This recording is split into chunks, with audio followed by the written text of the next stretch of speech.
politics here in the United States. As you know, Hillary Clinton apologized for her comments, suggesting that one reason she didn't drop out, or hasn't, is, after all, that Robert F. Kennedy was assassinated in June during the primaries in 1968. That has sparked a media firestorm. Here's a sampling. The New York Daily News says Clinton has killed her own chances at being vice president. She doesn't deserve to be elected dog catcher.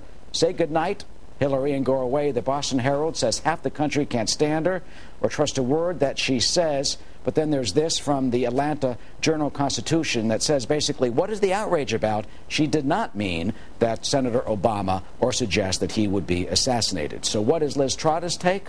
She joins us now. Boy, this is really a media a frenzy on both sides. The only thing that we missed on the headlines is that the Daily News, Michael Goodwin, also said, we have seen an X-ray of a very dark soul. Ooh. Which is a campaign killer if I ever heard one. Mm-hmm. Well, you know, for years the media has told us that Hillary Clinton is the smartest person in the world.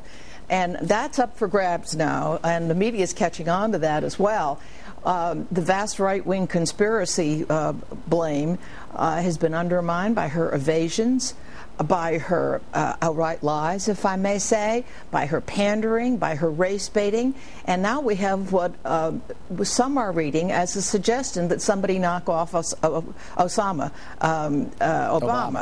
Well, both, if we could. Well, you know, talk about how you really feel. But do you really think that she didn't mean that she thinks that he's going to get assassinated, and she's apologized, whether and she's just using it or not, in a historical context? She's tone deaf because it's a radioactive word, and the whole question of the first black man becoming a candidate for the presidency of the United States has all kinds of overtones and all kinds of caveats that really have to be considered in this thing.